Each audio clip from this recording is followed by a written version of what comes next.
Silver's still showing its downward trend. Not that that makes any sense fundamentally at all. It doesn't, but it's going down. I just got out of my short position today in silver. Took whatever gains I had. There weren't much gains.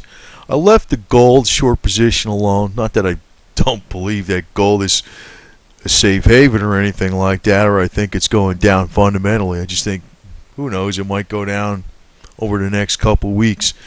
But there wasn't that much money in the gold short position as the silver shorts position, so I'm not too worried about it. Either way it goes, it's not going to be a lot. So that's one deal. I just left that alone. So that's the only thing I'm short on. I'm still long on the oil. The oil actually bounced up today pretty good. You see it went up $1.57, so it's up in the 102.59 range. And you know, as far as the silver cheerleaders, yeah, I am in a silver camp, and people just need to realize my point about the snake oil that's being told out there about various things.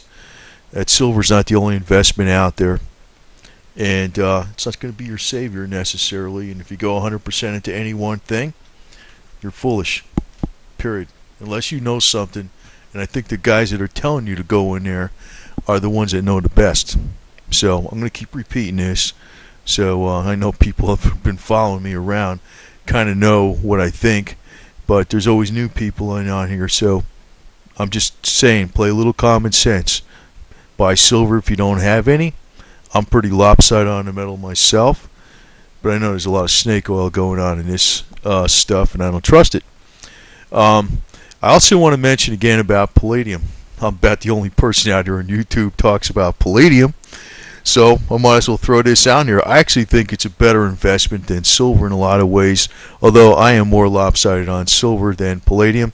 The big disadvantage is palladium, as I stated before, it's never really been used as money. I think Russia coined it as money for one point in time, a long time ago. I forgot exactly when, but they're the main source of palladium in the world. So it's a supply source that can easily be interrupted because you got two places in the world, Russia about 43% and South Africa about 40%, accounting for well over 80% of the world's supply. And then Canada in North America, palladium, and Stillwater in the United States is a good portion of the rest. And unlike silver, it's really in two places in the world it comes from. And in Russia, it's mainly that Norilsk mine. Now, I also want to point out, during the time, 1979, when silver had to blow off top, two other metals really did good too. About as good as silver, platinum and palladium. Palladium did about as good as silver in multiple. Like, gold didn't do as good as silver, but it did extremely well, went up to about $850 an ounce. But platinum and palladium did about the same percentage moves as silver. Why are the silver crowd ignoring this? But, you know, like I said, you know, there's a lot of different things that are going on. You shouldn't put all your eggs in one basket. And like I said, I'm pretty lopsided on the metals myself. But hear where I'm coming from. You know, look at all the angles. Now, I just want to bring out this chart because I like this chart, right? This is about, shows global precious metals production, 2010 and 2011. The lighter gray or the lighter color is 2010. The black bar is 2011. This is in metric tons. So there was almost, I don't know, looks like 23,500 metric tons of silver produced, whereas there's not that much gold produced. Now, I know the argument there's not that much silver actually available for investment purposes because I think it's around 46% roughly. I'm just taking it off the top of my head, but less than half of it goes into industry, whereas gold, a lot of it just sits in vaults. So there's a lot more available for investment purposes. Heard the argument a million times, right? You know, the silver people are very familiar with the fundamentals. Now, palladium, 95% of that, actually around 95% of it, either goes into automotive or industrial use. And there's a lot more things coming on where it's going to get used up a lot more because they're regulating off-road vehicles such as farm machinery and stuff like that that needs to have catalytic converters. and there's a lot more high-tech uses coming out for palladium, and I was talking about the hydrogen storage and production and that type of stuff. But look at silver, and you say, okay, silver, a lot more silver comes out of the ground than gold, right? But there's less of silver available for investment purposes than gold, right? Well, and everybody's saying, well, then it should be more than gold or whatever. Fine. But look at palladium. Palladium is way more lopsided on what comes out of the ground. Plus, 95% of it is used up in industry every year. That's why, even though it's, $640 an ounce as we speak today, and silver's around 33 or 32, still, you're actually getting a much better deal on palladium in a lot of ways. This actually does have the potential to go a heck of a lot more than gold versus silver.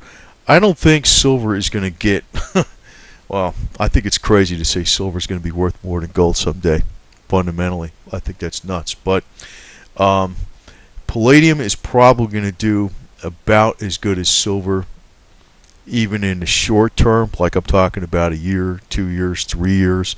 But in a real long term, fundamentally, when you're talking about fundamentals, this metal is probably going to be worth 2 or 3 times what gold is. That's what I'm thinking. And people are talking about $10,000 gold in the future sometime. Palladium might be $20,000 an ounce. Crazy number, huh? But I don't think that's that crazy as some of the silver projections out there. Now, in inflationary times, the sky's the roof. I mean, the sky's the limit, right? It can go anywhere. There is no roof on a ceiling on anything. But our currency is not going to go the route of Zimbabwe, and it's not planned to go that way. There's going to be a lot of inflation, but we're not going to have hyperinflation like Zimbabwe. We're going to have something that could be termed hyperinflation. Maybe it's 20% a year. But there's a lot of countries that survive quite well for quite some time, and your metals are the safe haven. They are the safe haven in a way. I'm not going to knock that, but it's not the only investment out there. And I'm also going to repeat this again about buying physical nickels, the 5-cent nickels. They're already worth about 10 or 11% more than the metal content. And the nickel actually cost Uncle Sam 11 cents to produce. But the metal inside is worth about 5.5 cents. So there you got a principal protected investment. Actually, it's probably a better investment than buying silver coins in some ways. But like I said, split your investments up. Do not go 100% into silver coins. That's stupid. Now, I want to go into an adjunct on something. This is about prostitution. And I'm going to relate this to Wall Street because, from what I've noticed, you always see the guy out there. He's always grabbing more money. They got in a bottomless pit. They have to have more money. They can't stop earning money. Well, usually behind them there's this really evil woman, and they're about the worst ones going. I've seen a lot of fights over big money, and we're all fighting over trying to get things done, and well, I can't get too specific, and here she walks off with $53 million like she's the big victim, and I'm like thinking to myself, my God, what a racket that is. So anyway, this talks about business. Prostitutes find good business during hard times. This was actually from 2008, talking about Wall Street prostitutes. And this is where they kind of get into a little bit of today's high-end sex workers see themselves as therapists, part of a vast metropolitan wellness industry that includes private chefs and yoga teachers. So they kind of go into a dual function, a dual hat. Many have regular clients who visit them several times a month, paying them not only for sex but also comfort and affirmation. And it's quite interesting about some of the lines they put out in here about during the times of bad economic problems and stuff like that. They actually get more business because the guys that are actually in a corporate environment they're getting a hell of a lot of crap about from their wives who are bitching about the fact that they lost income. And I'm like thinking to myself, see, there you go. There you go. Right there. And then that tells you exactly what goes on. So when you look at Lloyd Blankfein and Jamie Dimon, I think it behoove people to look at what's behind them, too. There's a little evil person back there, too, besides the evil guy that's out in the front. There's an evil woman. They work as a team, believe me. And I'm quite familiar with this kind of garbage.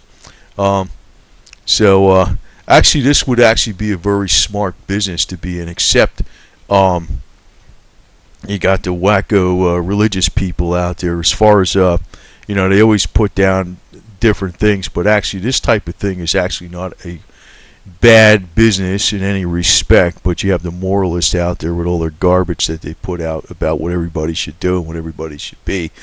But, I know actually the problem with supposedly with the STDs and all that type of stuff, all that stuff is 100% curable as long as you don't go to any of the conventional practitioners. It's actually a good industry because it actually serves as two functions, and actually a lot of times the women are therapists. This is a business that I would like to get some of this kind of stuff going, but the damn thing's illegal, which is stupid as all hell. So, besides hemp for the people, let's have some prostitution for the people, and, brings out some more trade and commerce going in our cities and country and suburbia. So, I want to put out the alternative opinion, and, don't think in a box. Don't just think about silver. Think about palladium. Think about prostitution. Think about hemp. So let's make sure we get this economy rolling the right way. And, the economy is not just one sector. It's not just all about silver. It's about other things.